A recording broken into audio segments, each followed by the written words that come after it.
Bismillahirrahmanirrahim. Assalamualaikum warahmatullahi wabarakatuh. Alhamdulillahirabbil alamin wa bihi nasta'inu ala umuri dunya waddin wassalatu wassalamu ala asyrafil anbiya'i wal mursalin. Amma ba'd. Ibu-ibu majelis taklim yang saya muliakan, marilah kita panjatkan puja-puji syukur kita kehadirat ilahi Rabbi yang mana telah memberikan kita hidayah dan nikmatnya sehingga kita semua dapat berkumpul di dalam majelis ini yang semoga membawa keberkahan bagi kehidupan kita. Kemudian sholawat beriringan salam semoga selalu tetap tercurah limpahkan kepada baginda kita Habibana wa Nabiyana wa Rasulana Muhammad sallallahu alaihi wasallam. Baik ibu-ibu majelis taklim yang saya cintai dan yang saya hormati, pada hari ini kita akan membahas tentang pendidikan anak dalam perspektif agama Islam. Nah, apa sih pendidikan anak menurut Islam itu? Jadi, pendidikan anak menurut Islam yaitu proses bimbingan kepada anak mencakup jasmani dan rohani yang mendasarkan pada ajaran agama Islam. Jadi, setiap proses bimbingan yang mencakup jasmani dan rohani tapi didasarkan pada ajaran agama Islam, baik itu Al-Quran, hadis maupun yang lainnya. Kemudian, bagaimana sih pandangan Islam terhadap pendidikan anak? Nah, Islam memberikan pandangan bahwa pendidikan anak bermula dari keluarga, terutama orang tua, karena orang tua memiliki peran penting dalam mendidik, mengarahkan, dan mengajari sang anak, terutama seorang ibu. Bahkan terdapat dalam ungkapan Al-Ummu Madrasatul Ula. Ibu itu madrasah atau sekolah pertama bagi seorang anaknya. Baik buruknya seorang anak akan ditentukan dengan kualitas pengajaran dan pendidikan seorang ibu. Kemudian ibu-ibu majelis taklim yang saya hormati, bagaimana sih cara mendidik anak menurut ajaran agama Islam?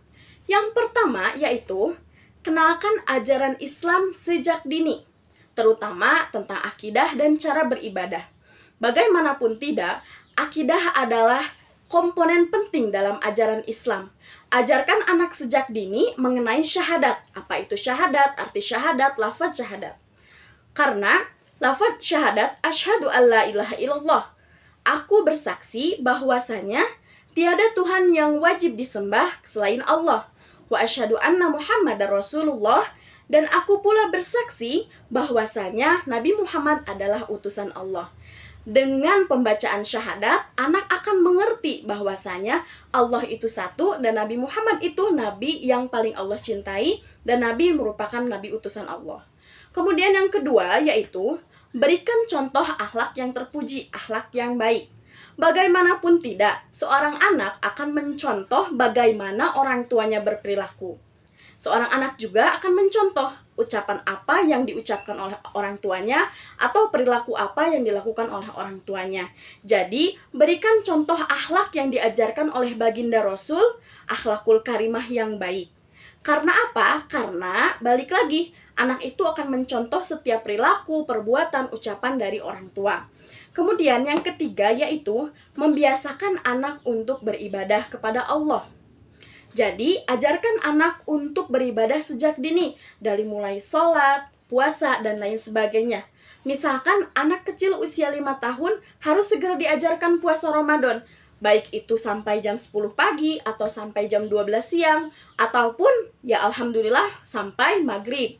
Sehingga ketika dewasa, anak sudah bisa berpikir bahwasanya puasa Ramadan itu wajib bagi setiap orang yang memiliki agama, yang menganut agama Islam. Nah, lalu kapan sih cara kita mendidik anak yang baik dan benar? Apakah ketika anak itu terlahir di dunia? Ataukah anak itu usia 2 tahun? Atau anak itu sudah akil balik? Nah, ungkapan menyatakan bahwa ketika kita ingin memiliki keturunan yang soleh, keturunan yang solehah, maka ketika kita berpikiran kita akan mendidiknya ketika dia sudah lahir atau ketika dia dalam kandungan, itu salah. Karena apa? Karena pendidikan karakter yang baik untuk anak itu bukan dari anak tersebut lahir, tetapi seorang suami memilih seorang istri untuk melahirkan anak-anaknya kelak. Dalam artian, seorang perempuan yang wajib dipilih adalah seorang perempuan yang baik sehingga dapat menjadikan atau menciptakan keturunan-keturunan yang baik. Oke, selanjutnya yaitu peran pendidikan dalam perspektif Islam itu apa ya? Nah, peran pendidikan dalam perspektif agama Islam itu yaitu sebagai pondasi ataupun dasar atau juga landasan dalam keluarga untuk membentuk perilaku dan moral anak serta mengetahui batasan baik dan buruknya seorang anak. Nah, di sini agama bisa dijadikan sebagai fondasi ataupun dasar dalam membentuk perilaku dan moral anak. Kemudian juga hal ini bertujuan agar anak mengetahui batasan baik dan buruknya. Misalkan seorang anak melakukan tindakan-tindakan kriminal. Nah, itu dia bisa berpikir, oh ini perilaku yang tidak diajarkan oleh orang tua. Otomatis ini perilaku yang salah. Tetapi ketika anak bisa bermain dengan kawan-kawannya tanpa mencela atau mengejek dan lain sebagainya. Nah, anak juga bisa berpikir, karena saya tidak diajarkan oleh orang tua saya untuk mengejek, menghina teman saya. Nah, ini bisa menjadi dasar dan fondasi bagi kita sebagai ibu untuk mendidik seorang anak dengan karakter dan moral yang diajarkan oleh agama Islam. Kemudian, ada ibu-ibu ajaran paling sederhana untuk mengajarkan atau mendidik seorang anak. Apa sih itu? Yang pertama adalah selalu berdoa dimanapun dan kapanpun. Ajari kepada anak kita, mulailah sesuatu dengan bismillah dan akhiri dengan alhamdulillah. Coba ibu-ibu bayangkan ketika ibu-ibu melihat anak ibu-ibu di luaran sana, misalkan sedang bermain dengan teman-temannya tetapi didampingi oleh orang tuanya.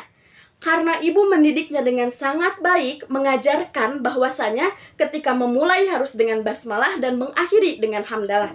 Ketika anak ingin makan, ataupun akan minum, anak ibu mulai dengan bismillah dan mengakhirinya dengan hamdalah. Apa kata orang? Orang-orang akan berpikir, bagaimana sih seorang ibu ini mendidik anak tersebut? Kok bisa anak tersebut mengingat bahwa sebelum makan itu harus mengucapkan basmalah? Seperti itu ya ibu-ibu. Nah, yang terakhir, apa sih hal yang harus diajarkan kepada anak pada saat usia dini? Yang pertama adalah tentang sabar. Seorang anak harus ditumbuhkan rasa sabar sejak dini. Mengapa? Karena ketika ia besar, ia tidak akan merengek minta sesuatu. Tidak akan merengek kepada orang tua ataupun kepada kakaknya. Karena dia sudah diajarkan sabar oleh orang tuanya. Kemudian yang kedua yaitu qanaah, merasa cukup. Coba ibu-ibu bicarakan kepada anak-anak ibu sejak dini. Nah, di luaran sana banyak orang yang tidak seperti kamu. Banyak di luaran sana yang tidak memiliki orang tua lengkap seperti kamu.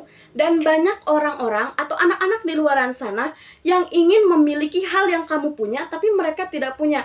Nah, dari ucapan itu, anak bisa berpikir bahwasanya saya harus merasa cukup. Karena di luaran sana banyak yang ingin seperti saya, namun terkendala dalam berbagai hal.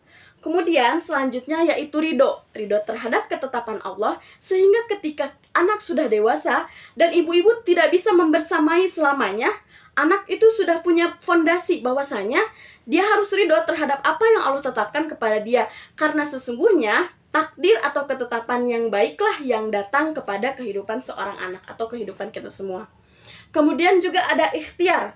Maka dari itu kita harus menanamkan pada diri anak untuk ikhtiar sekuat-kuatnya. Ketika anak sudah berusaha sekuat-kuatnya, berusaha semampunya, dan ditetapkan dengan hasil yang memang mau sesuai keinginan ataupun tidak sesuai keinginan, maka ketika sudah mendapatkan hasil, bersyukur atau tawakallah seluas-luasnya. Maka dari itu, seorang anak harus ditumbuhkan jiwa-jiwa yang positif, karakter-karakter yang positif sesuai dengan ajaran agama Islam. Baik ibu-ibu yang saya hormati, mungkin cukup sekian pembahasan materi pada hari ini mengenai pendidikan anak dalam perspektif agama Islam. Untuk selanjutnya saya memohon maaf apabila banyak kesalahan dan kekurangan pada pembahasan materi ini. Selebihnya saya ucapkan terima kasih banyak dan saya bersyukur kepada Allah Subhanahu wa taala yang telah memberikan saya kesehatan sehingga saya dapat berkumpul dengan ibu-ibu di sini membahas mengenai pendidikan anak menurut perspektif Islam. Jazakumullah khairan katsiran wabillahi taufik wal hidayah. Wassalamualaikum warahmatullahi wabarakatuh.